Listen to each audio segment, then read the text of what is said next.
Welcome to another episode of Read Me a Story. Today's story is The Last Leaf, written by O. Henry. In a small part of the city, west of Washington Square, the streets have gone wild. They turn in different directions. They are broken into small pieces called places. One street goes across itself one or two times. A painter once discovered something possible and valuable about this street. Suppose a painter had some painting materials for which he had not paid. Suppose he had no money. Suppose a man came to get the money. The man might walk down the street and suddenly meet himself coming back without having received a cent. This part of the city is called Greenwich Village. And to old Greenwich Village, the painters soon came. Here they found rooms they liked, with good light and at a low cost. Sue and Johnsy lived at the top of a building with 3 floors. One of these young women came from Maine, the other from California. They had met at a restaurant on 8th Street. There, they discovered that they liked the same kind of art, the same kind of food, and the same kind of clothes. So they decided to live and work together. That was in the spring. Toward winter, a cold stranger entered Greenwich Village. No one could see him.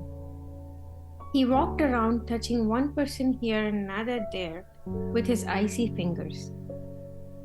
He was a bad sickness. Doctors called him pneumonia. On the east side of the city, he hurried, touching many people. But in the narrow street of Greenwich Village, he did not move so quickly. Mr. Pneumonia was not so nice old gentleman. A nice old gentleman would not hurt a weak little woman from California. But Mr. Pneumonia touched Johnsy with his cold fingers. She lay on her bed, almost without moving, and she looked through the window at the wall of the house next to hers. One morning, the busy doctor spoke to Sue, alone in the hall, where Johnsy could not hear. "She has a very small chance," he said. "She has a chance if she wants to live. If people don't want to live, I can't do much for them. Your little lady has decided that she is not going to get well. Is there something that is troubling her? She always wanted to go to Italy and paint a picture of the Bay of Naples," said Sue. "Paint? Not paint.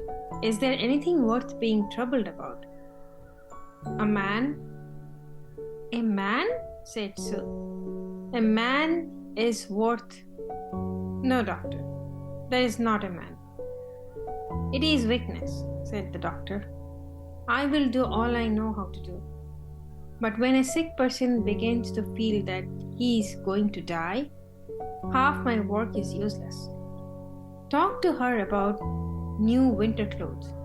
If she were interested in future, her chances would be better." After the doctor had gone, Sue went into the workroom to cry. Then she walked into Johnsy's room. She carried some of her painting materials and she was singing. Johnsy lay there, very thin and very quiet. Her face was turned towards the window. Sue stopped singing, thinking that Johnsy was asleep. Sue began to work. As she worked, she heard a low sound, again and again. She went quickly to the bedside. Johnsy's eyes were wide open. She was looking out the window, counting back. 12, she said, and a little later, 11, and then 10, and 9, and then 8, and 7, almost together. Sue looked out the window. What was there to count? There was only a side wall of the next house, a short distance away. The wall had no window. An old tree grew against the wall. The cold breath of winter had already touched it. Almost all its leaves had fallen from the dark branches. "What is it, dear?" asked Sue. "6, said Jonesy, in a voice still lower. "They are falling faster now. 3 days ago, there were almost 100. It hurt my head to count them, but now it's easy. There goes another one. There are only 5 now." "5 what, dear? Tell your Sue." "Leaves on the tree. When the last one falls, I must go too. I have known that for 3 days. Didn't the doctor tell you?" "Oh, I never heard such a thing," said Sue. "It doesn't have any sense in it. What does an old tree have to do with you? Or with your getting well? And you used to love that tree so much. Don't be a little fool. The doctor told me your chances for getting well. He told me this morning. He said you had very good chances. Try to eat a little now, and then I'll go back to work. And then I can sell my picture, and then I can buy some more for you to eat to make you strong." "You don't have to buy anything for me," said Jonesy. She still looked out the window. "There goes another. No, I don't want anything to eat. Now there are 4. I want to see the last one fall before night. Then I'll go too." "Jonesy dear," said Sue, "will you promise me to close your eyes and keep them closed? Will you promise not to look out the window until I finish working? I must have this picture ready tomorrow. I need the light. I can't cover the window." "Couldn't you work in the other room?" asked Jonesy coldly. "I would rather be here by you," said Sue. "And I don't want you to look at those leaves." "Tell me as soon as you have finished," said Jonesy. She closed her eyes and lay white and still. "Because I want to see the last leaf fall, I have done enough writing. I have done enough thinking. I want to go sailing down like one of those leaves." "Try to sleep," said Sue. "I must call Bearman to come up here. I want to paint a man in this picture, and I'll make him look like Bearman. I won't be gone a minute. Don't try to move till I come back." Old Bearman was a painter who lived on the first floor of their house. He was past 60. He had had no success as a painter. For 40 years he had painted, without ever painting a good picture. He had always thought of painting a great picture, a masterpiece, but he had never yet started it. He got a little money by letting others paint pictures of him. He drank too much. He still thought of his great masterpiece, and he believed that it was his special duty to do everything possible to help Sue and Jonesy. Sue found him in his dark room, and she knew that he had been drinking. She could smell it. She told him about Jonesy and the leaves on the vine. She said that she was afraid that Jonesy would indeed sail down like the leaf.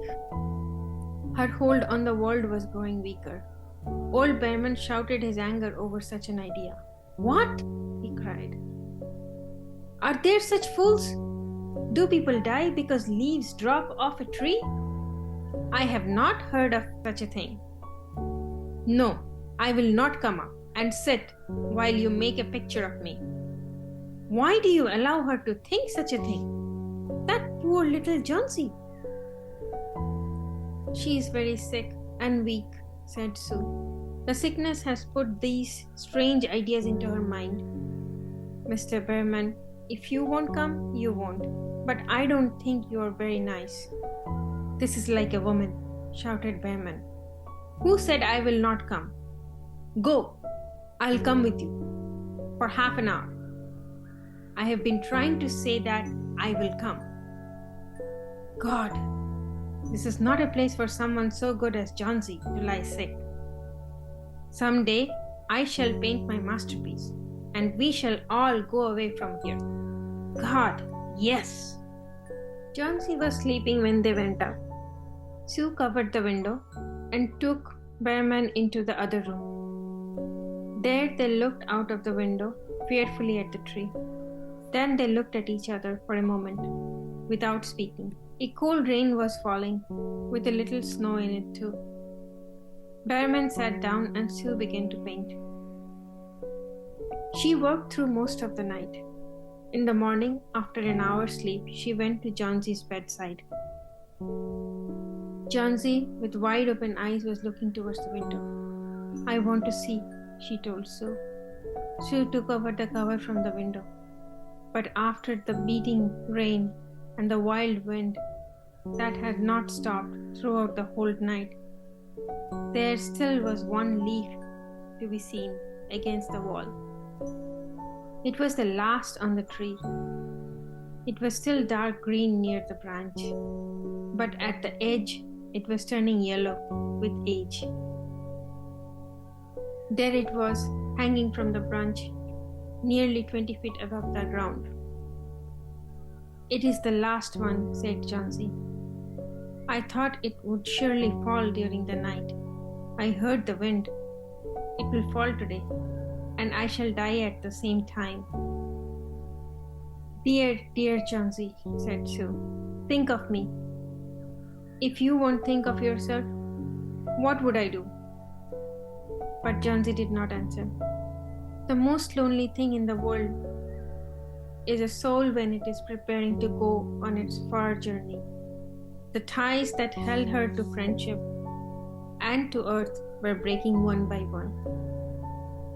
The day slowly passed. As it grew dark, they could still see the leaf hanging from its branch against the wall. And then, as the night came, the north wind began again to blow. The rain still beat against the windows. When it was light enough in the next morning, Johnsy again commanded that she be allowed to see. The leaf was still there. Johnsy lay for a long time looking at it. And then she called to Sue, who was cooking something for her to eat. I have been a bad girl, Sue, said Johnsy. Something has made that last leaf stay there to show me how bad I was.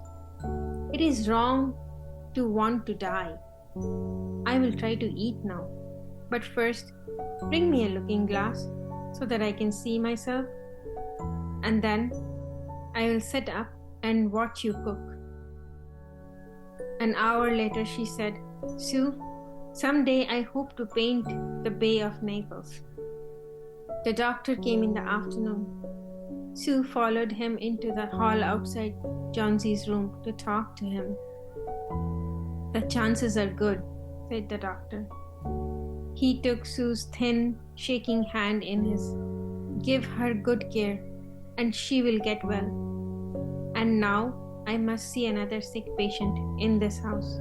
His name is Behrman. A painter, I believe. Pneumonia too. Mike is an old, weak man, and he is very ill. There is no hope for him, but we take him to the hospital today. We will make it as easy for him as we can. The next day, the doctor said to Sue, she is safe. You have done it. Food and care now. That's all. And that afternoon, Sue came to the bed where Johnsy lay. She put one arm around her. I have something to tell you, she said. Mr. Behrman died of pneumonia today in the hospital. He was ill only 2 days. Someone found him on the morning of the first day in his room. He was helpless with pain. His shoes and his clothes were wet and as cold as ice. Everyone wondered where he had been. The night had been so cold and wild. And then they found some things. There was a light that he had taken outside, and there were his materials for painting. There was paint, green paint and yellow paint. And look out the window, dear, at the last leaf on the wall. Didn't you wonder why it never moved when the wind was blowing? Oh, my dear, it is Behrman's great masterpiece. He painted it there the night the last leaf fell. Thank you for listening. Goodbye.